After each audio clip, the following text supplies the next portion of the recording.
Picture this. Your favorite sports team, right? They're having a phenomenal season, like totally crushing expectations. Everyone's thinking championship.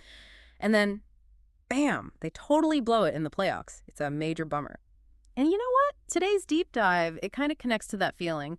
We're looking at this blog by Dr. Howie Knoff. He's the president of Project Achieve. Oh, yeah, I know Project Achieve. Well, he uses this whole sports analogy, compares the Detroit Lions playoff loss to how we try to fix, those really tough student behavior problems that just won't go away.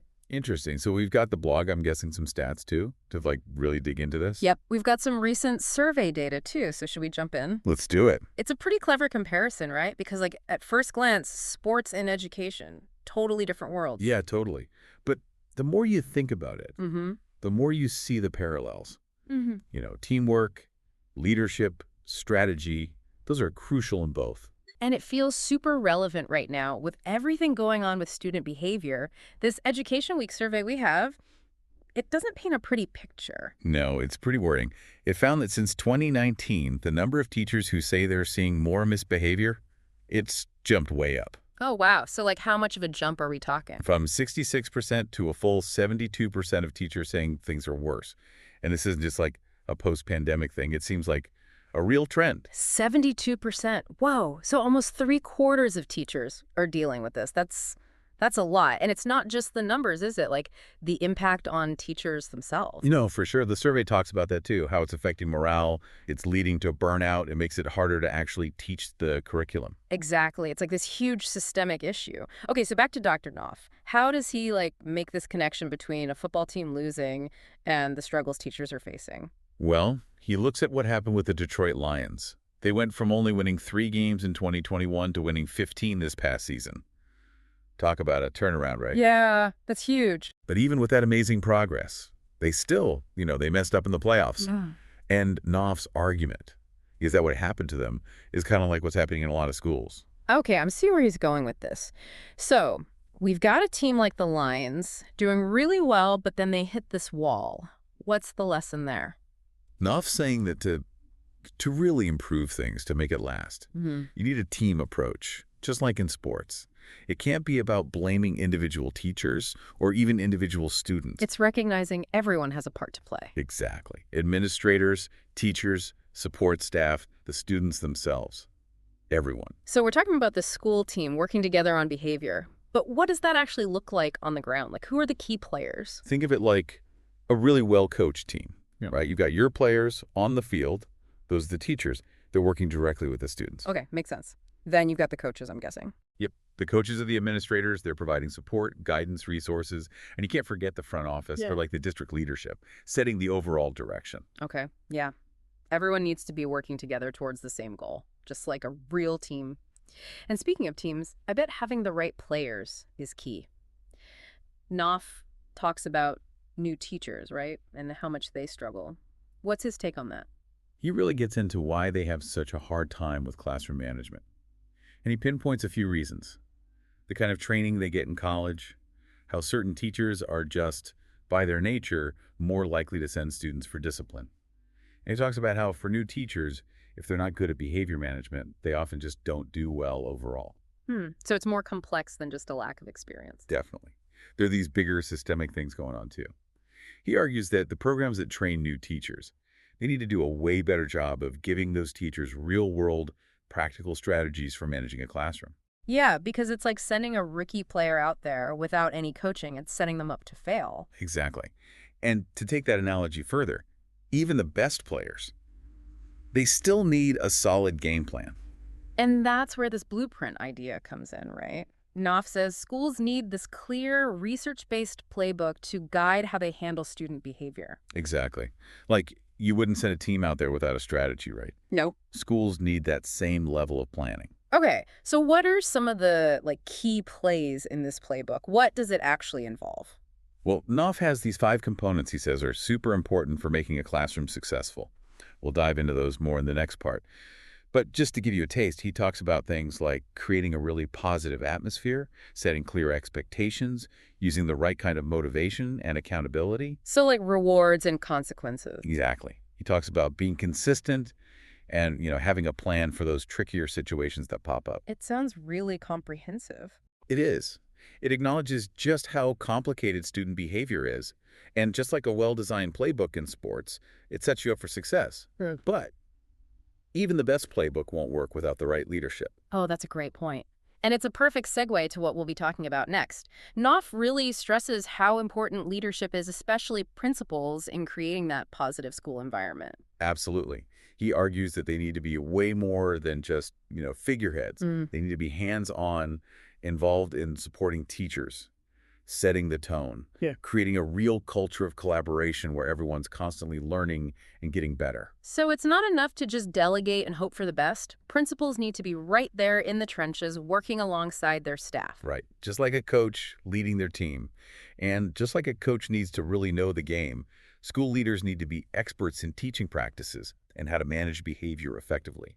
That makes a ton of sense. And speaking of coaches, Knopf talks about Dan Campbell, the coach of the Lions, right? And he uses him to illustrate a really important point about dealing with those moments when things don't go as planned. Yeah, Campbell's post-game interview, after they lost, it was pretty raw and honest. He was like, we messed up. It's my fault. Yeah. There's a powerful lesson there for educators, I think. What's that? Even with the best team, the best plan, sometimes you just fall short.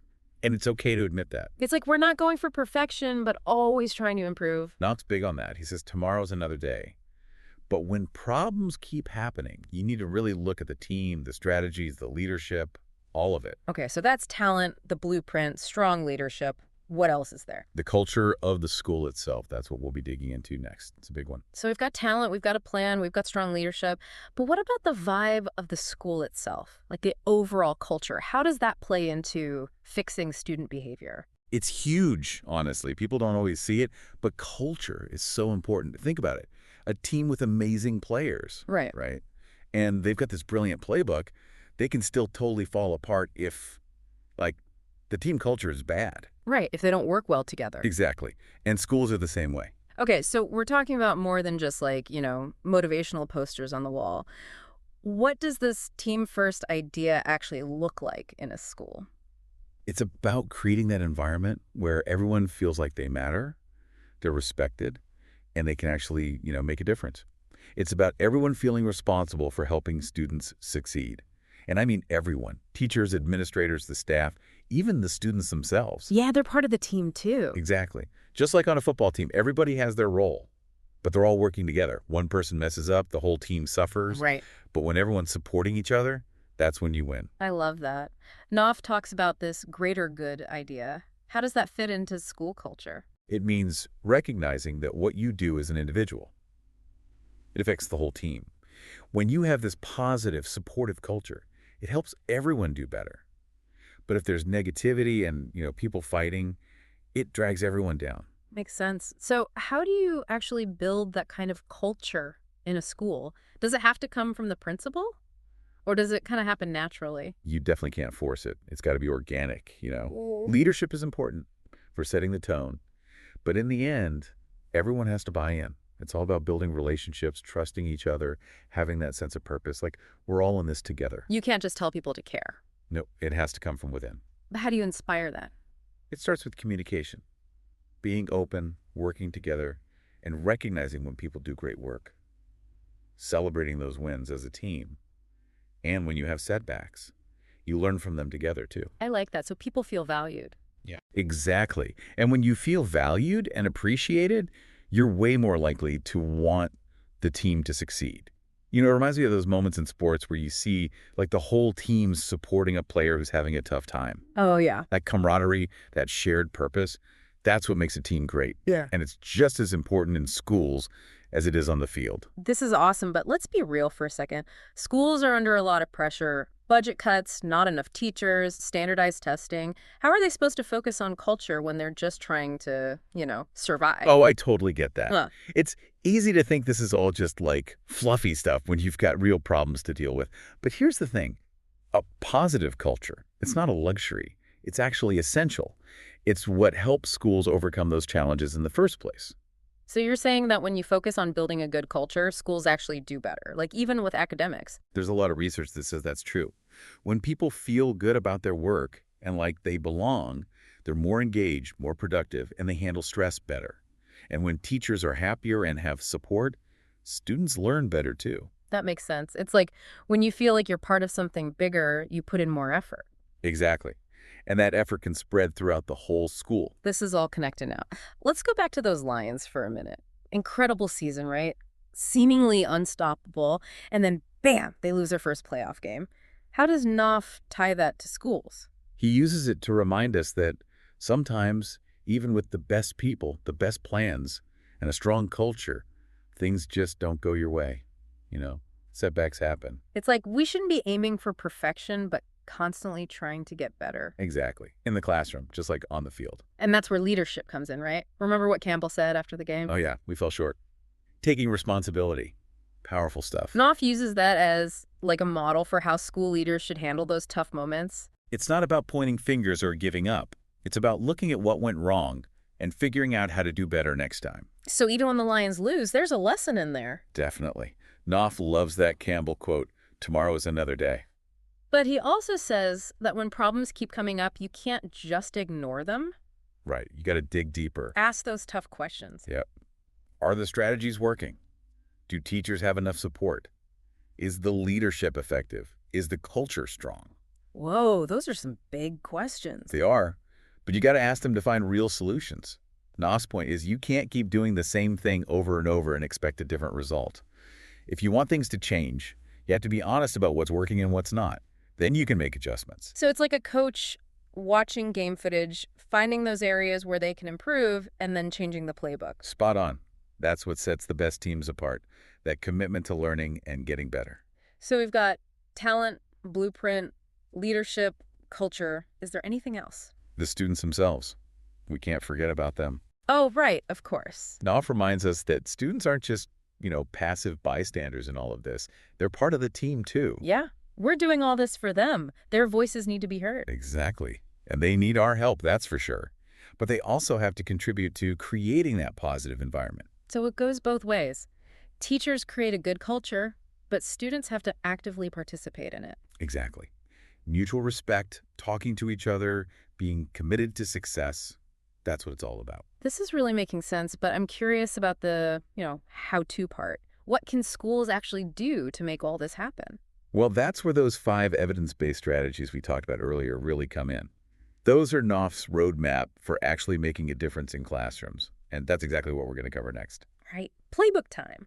Let's get into those 5 evidence-based strategies that Knopf says can actually help turn things around in classrooms. This is where the rubber meets the road, right? Mm. We've talked about the big picture, the team, leadership, all that. But now it's time to get practical. What can teachers and principals actually do to create that positive learning environment? Okay, first up, positive climate and relationships. I'm guessing this is more than just being nice. Oh yeah, way more. Yeah. It's about creating this environment where everyone feels safe, respected, like they matter, no matter who they are or what their background is. And, celebrating differences is really important here too, making sure everyone feels like they belong. That makes a lot of sense. It's like, think about the difference between a classroom where students feel supported versus one where they're always being put down. When there's a positive climate, there's trust. Students feel comfortable taking risks, messing up, asking for help. So it's kind of like creating this safe space where they can be themselves. Yeah, exactly. Yeah. But it's not just about being nice. It's about being intentional. You're creating a space that's inclusive.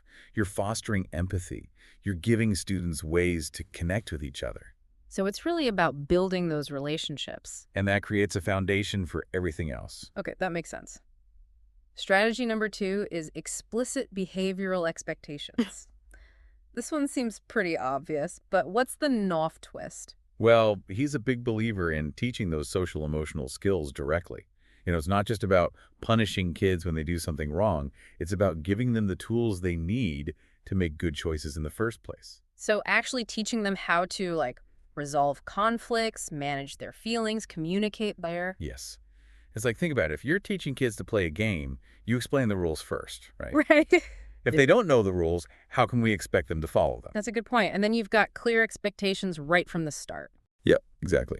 And this ties into the next strategy, motivation and accountability. Knopf is all about using the right kind of motivation for each kid, the right consequences too. So not like a one-size-fits-all approach? Nope. You got to think about what works for each student. What motivates a kindergartner might not work for a high schooler, right? Right. It's about understanding their developmental stage, their individual needs, and then finding the right strategies. Okay, this reminds me of how coaches use different motivational techniques depending on the player. Exactly. Because what works for one person might not work for another. Okay, now this is where it gets really Shirk about. Consistency and fidelity.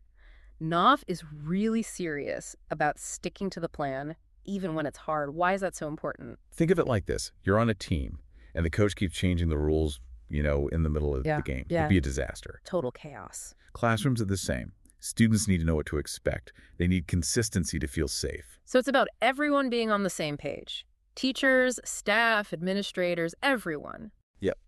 Following through on those strategies. You're creating that predictable environment. Exactly. And that can be tough. I get it. Especially in big schools with a lot of different students. Yeah. But it's worth it. When there's consistency, students learn to trust the adults. And that can make a big difference. In how they behave, how they learn. All of it. Okay, last one. Special situations. What does Knopf mean by that? Well, it's recognizing that things don't always go according to plan. You need to be able to adapt. He talks about having special plans for those, like common areas, the hallways, the cafeteria, and for bullying, and for students who need more help than others. So it's like anticipating those tough spots and having a game plan. Yes, being proactive, Yeah. having a bunch of different strategies ready to go when things get tricky. Okay, so I've got the strategies, but how do we make sure they actually get used? This is where leadership comes back in, right? Absolutely. Knopf really drives this home. Principals can't just be sitting in their office. They've got to be involved, actively coaching teachers, being present in the school. Remember those 5 things we talked about? Being present, knowledgeable, respectful, bold. All of those. That's what it looks like in action. A principal who knows the playbook, who is helping teachers, who's actually out in the classrooms and hallways. That makes a huge difference. It's like a coach who's not just calling plays from the sidelines. Right. They're down there on the field, working with the team, getting their hands dirty. Love it. But even with the best leadership, the best strategies, sometimes things still go wrong. That's true. Knopf reminds us of that with that Dan Campbell interview. He fell short. It's my fault. So honest. Knopf's point is, even with the best intentions, we're not perfect. We mess up. It's okay to admit that. We're all human. And that's where that whole tomorrow's another day thing comes in. Right. Knopf's message is super hopeful, but he's also realistic. He knows it's tough, but he believes that things can always get better. It's about figuring out what went wrong, changing your approach, and keeping that team spirit going strong. So just like the Detroit Lions can have a better season next year, so can schools. It's about sticking with it, believing in the power of working together. Knopf ends on a pretty powerful note, though. He says that students rarely, if ever, fix their behavior problems on their own. They need us. The adults, to guide them, support them, and believe in them. He asks this question: what's your role in helping students thrive? That's a great question for everyone to think about. Not just teachers, but all of us, anyone who cares about kids. It makes you think. Well, that wraps up our deep dive into Dr. Knopf's strategies. We hope you found it helpful and, inspiring. I did. It's been a really great discussion. And remember, even small changes can make a big difference. Thanks for listening.